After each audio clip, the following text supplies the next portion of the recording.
Jonathan Hayes was a man who had everything: luxury cars, a sprawling mansion, and a fortune that seemed endless.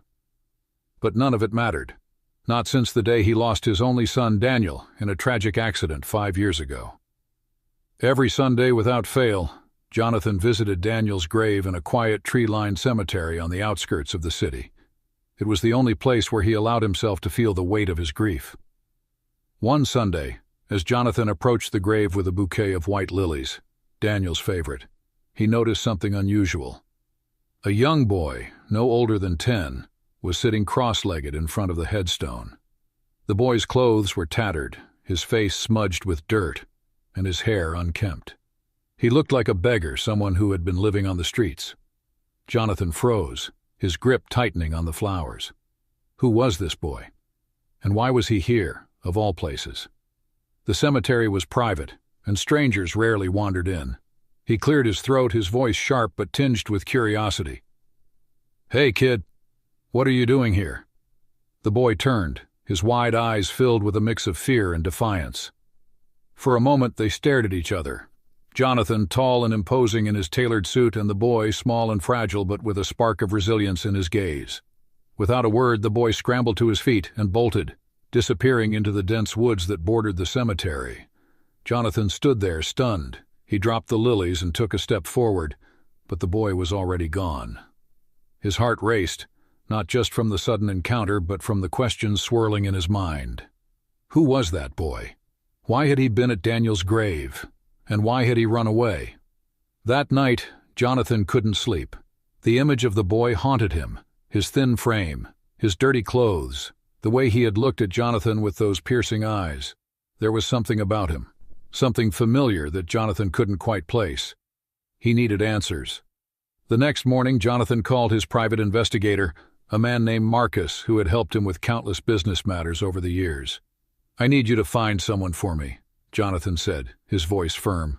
"A boy, about 10 years old. He was at my son's grave yesterday. Find out who he is and where he came from." Marcus didn't ask questions, he simply nodded and got to work. Meanwhile, Jonathan's mind was consumed by thoughts of the boy.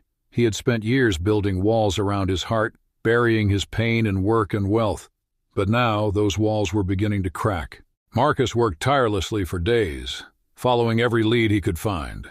He combed through security footage from the cemetery, interviewed nearby residents, and even reached out to local shelters and schools. Meanwhile, Jonathan's impatience grew. He couldn't focus on his business meetings or his usual routines. All he could think about was the boy and the mystery surrounding him. Finally, after what felt like an eternity, Marcus called Jonathan with an update.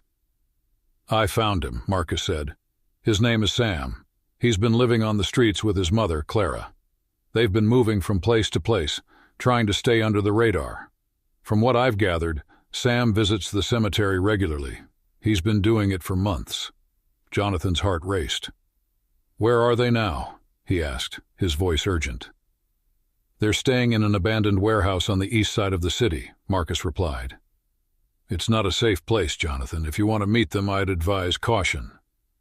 Jonathan didn't hesitate. He grabbed his coat and headed straight for the warehouse. As he drove through the city, his mind raced with questions. Why had Sam been visiting Daniel's grave? What connection could a street kid possibly have to his son? And why had Clara been hiding all this time? When Jonathan arrived at the warehouse, he was struck by its bleakness. The building was crumbling, its windows shattered and its walls covered in graffiti. He stepped inside, his expensive shoes crunching on broken glass. The air was damp and cold, and the sound of dripping water echoed through the empty space. "Hello?" Jonathan called out, his voice echoing. "Is anyone here?" For a moment there was silence. Then, from the shadows, a small figure emerged. It was Sam. The boy looked even more fragile up close, his clothes hanging loosely on his thin frame. He stared at Jonathan with a mixture of fear and curiosity. "Who are you?" Sam asked, his voice barely above a whisper. "I'm Jonathan Hayes," Jonathan replied, trying to keep his tone gentle.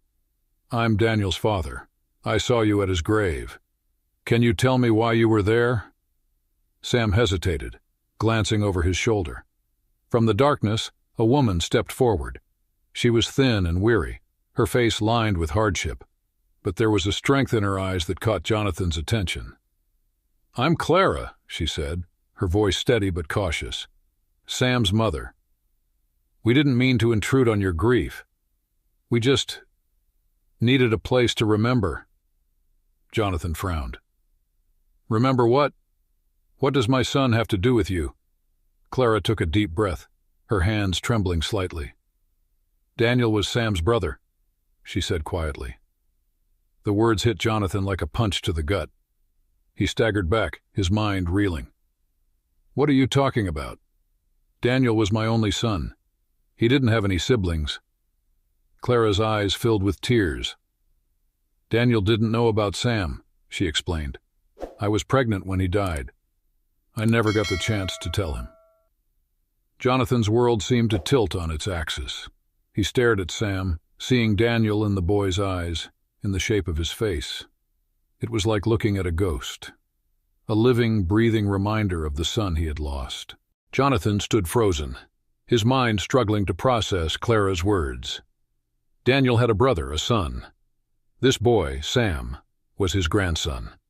The weight of the revelation pressed down on him, and for a moment, he felt like he couldn't breathe. "Why didn't you tell me?" Jonathan finally asked, his voice trembling with a mix of anger and disbelief. "All these years, I didn't know. I could have helped you. I could have been there for him." Clara looked down, her hands clasped tightly together. "I was scared," she admitted. "After Daniel died, I didn't know what to do. I didn't have any family, and I didn't think you'd believe me. You were so distant, even before the accident. I thought you'd think I was lying, just trying to get money or something." Jonathan's heart ached at her words. He had been distant.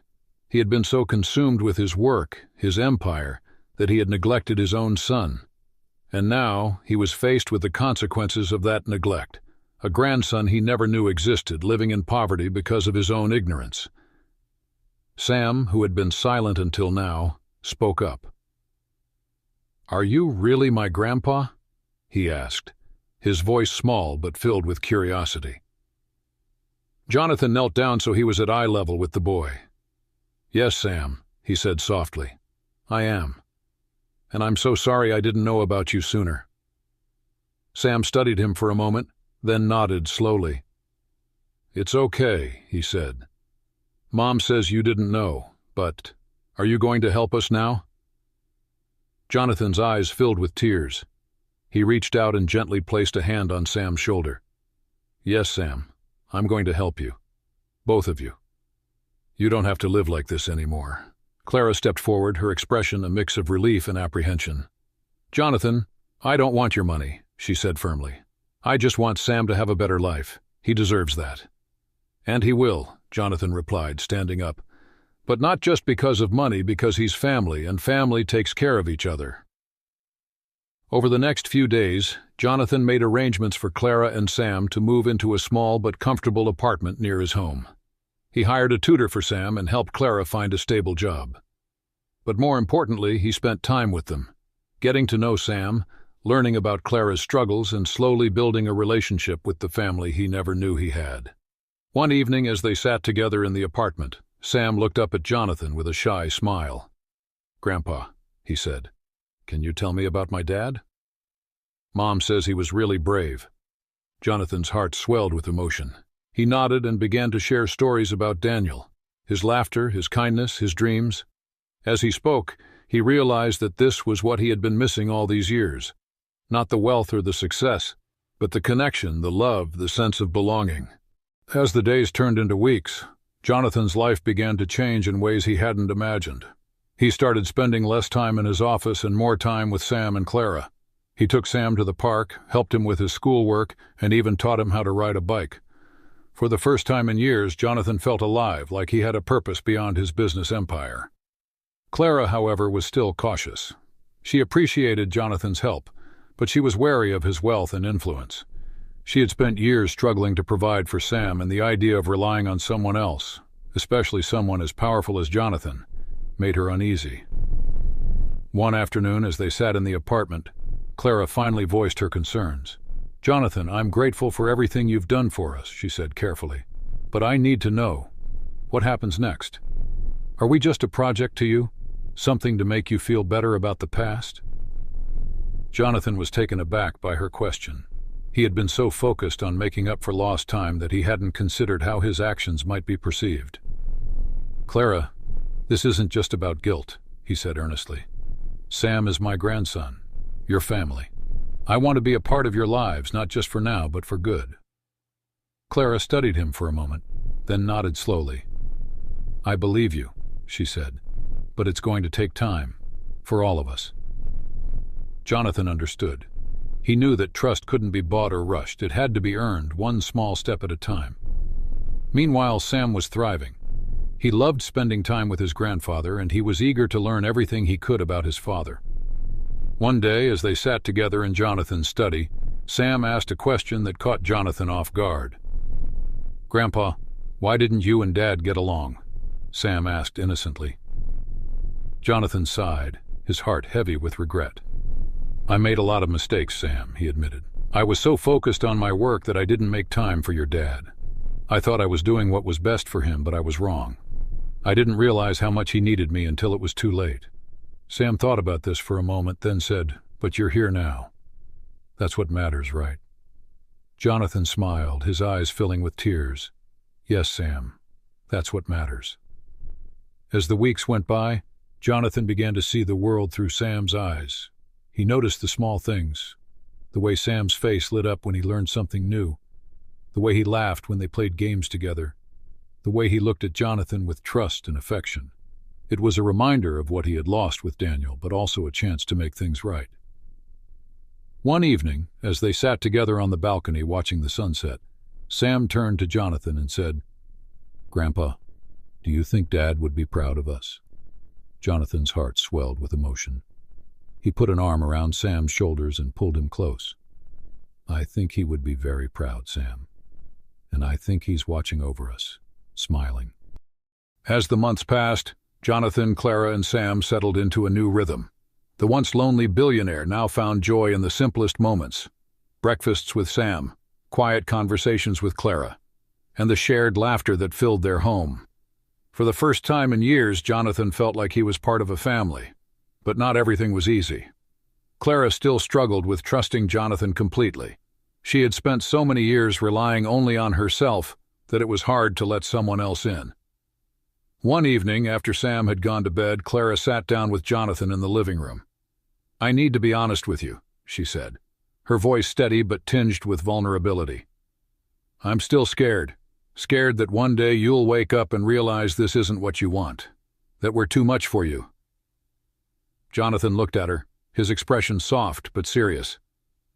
"Clara, I understand why you feel that way. I've made mistakes in the past and I can't change that. But I want you to know that I'm here for you and Sam, not out of obligation, but because I care about you both. You're my family." Clara nodded, her eyes glistening with unshed tears. "I want to believe that, Jonathan, I really do, but it's hard to let go of the fear." "Take your time," Jonathan said gently. "I'm not going anywhere." Their conversation marked a turning point. Slowly but surely, Clara began to open up more, sharing her hopes and fears with Jonathan. She told him about her struggles as a single mother, the nights she had gone without food so Sam could eat, and the constant fear of losing him. Jonathan listened, his heart breaking for all she had endured. "You're incredibly strong, Clara," he said one evening. "Stronger than anyone I've ever known, and I'm so sorry you had to go through all of that alone." Clara smiled faintly. "I wasn't alone. I had Sam. He's always been my reason to keep going." Jonathan reached out and took her hand. "You don't have to do it alone anymore. I'm here, and I'm not going anywhere." Meanwhile, Sam continued to flourish. He excelled in school, made friends, and even joined a soccer team. Jonathan made it a point to attend every game, cheering loudly from the sidelines. After one particularly exciting match, Sam ran up to Jonathan, his face glowing with pride. "Did you see my goal, Grandpa?" he asked breathlessly. Jonathan grinned and ruffled Sam's hair. "I did. You were amazing out there. Your dad would have been so proud." Sam beamed, then hesitated for a moment. Grandpa, do you think maybe one day we could visit Dad's grave together? I want to tell him about everything." Jonathan's heart swelled with emotion. "Of course, Sam. I think that's a wonderful idea." The following Sunday, Jonathan, Clara, and Sam visited Daniel's grave together. It was a crisp, sunny morning, and the cemetery was quiet, except for the rustling of leaves in the wind. Jonathan carried a bouquet of white lilies, while Sam held a small drawing he had made, a picture of him, his mom, and Jonathan standing together under a rainbow. As they approached the grave, Jonathan felt a lump form in his throat. He hadn't been here with anyone since Daniel's funeral. Seeing Sam and Clara beside him made the moment feel both bittersweet and healing. Sam knelt down in front of the headstone and carefully placed his drawing next to it. "Hi, Dad," he said softly. "It's me, Sam. I wish I could have met you, but Grandpa's been telling me all about you. He says you were really brave and kind. I hope I can be like you someday." Jonathan placed a hand on Sam's shoulder, his eyes filling with tears. "He would be so proud of you, Sam, just like I am." Clara stood quietly beside them, her arms wrapped around herself. After a moment, she stepped forward and placed a hand on the headstone. "Daniel," she whispered, "I wish you could see how much your son has grown. He's so much like you, and I wish you could see how much your father has changed. He's been there for us in ways I never thought possible. I think you'd be proud of him too." Jonathan's breath caught at her words. He had spent so many years carrying the weight of his regrets, but in that moment, he felt a sense of peace he hadn't known in a long time. He knelt down beside Sam and placed the lilies on the grave. "Daniel," he said, his voice trembling, "I'm so sorry for all the time I wasted. I wish I could go back and do things differently. But I promise you I'll take care of Sam and Clara. I'll be the father and grandfather they deserve. And I'll make sure Sam knows how much you loved him, even if you never got the chance to meet him." The three of them stayed there for a while, sharing stories about Daniel and reflecting on the journey that had brought them together. For the first time, Jonathan felt like he was truly honoring his son's memory, not just by visiting his grave, but by building a future with the family Daniel had left behind. As they walked back to the car, Sam reached for Jonathan's hand. "Grandpa," he said, "do you think Dad can hear us when we talk to him?" Jonathan smiled down at him. "I think he can, Sam, and I think he's always with us, in here." He placed a hand over his heart. Sam nodded thoughtfully. "Then I'm going to talk to him every day so he knows I'm okay." Jonathan's eyes welled up again. "That's a great idea, Sam. He'd love that." Months turned into a year, and the bond between Jonathan, Clara, and Sam grew stronger with each passing day. Jonathan had sold his mansion and moved into a smaller, cozier home closer to Clara and Sam's apartment. He wanted to be near them, to be a constant presence in their lives. His priorities had shifted entirely, no longer driven by wealth or power, but by the love and connection he had found with his family. One evening, as they sat together in the living room, Clara turned to Jonathan with a thoughtful expression. "I've been thinking," she said. "Sam deserves more stability, a real home, and I think we're ready for that. All of us." Jonathan looked at her, his heart swelling with hope. "Are you saying what I think you're saying?" Clara smiled. "Yes. I think it's time we moved in together." As a family, Sam, who had been quietly drawing at the table, looked up with wide eyes. "Really? We're going to live together?" Jonathan laughed, the sound warm and full of joy. "If that's what you want, Sam, we can find a house with a big backyard for you to play in. Maybe even get a dog." Sam's face lit up. "A dog? Really? Can we name him after Dad?" Jonathan's eyes softened. "That's a wonderful idea, Sam.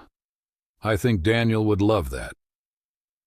The next few weeks were a whirlwind of activity. They found a house, a spacious but cozy home with a large backyard, just as Jonathan had promised. On moving day, as they unpacked boxes and settled into their new home, Jonathan felt a sense of fulfillment he had never known before.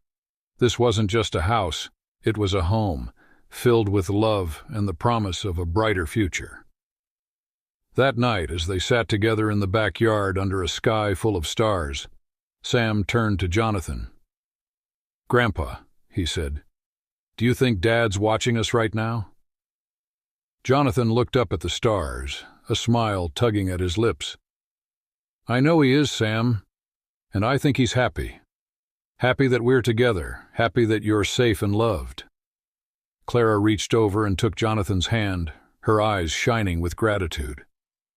"Thank you," she said softly, "for giving us this chance, for giving Sam the life he deserves." Jonathan squeezed her hand. "Thank you, Clara, for trusting me, for letting me be a part of your lives." As they sat there, surrounded by the quiet beauty of the night, Jonathan realized that he had finally found what he had been searching for all along. Not wealth, not success, but love. The kind of love that heals, that transforms, that makes life worth living. And as he looked at Sam, his grandson, and Clara, the woman who had become like a daughter to him, Jonathan knew that this was just the beginning. Together, they would build a future filled with hope, laughter, and endless possibilities. Subscribe and press the bell icon so that you never miss the amazing video.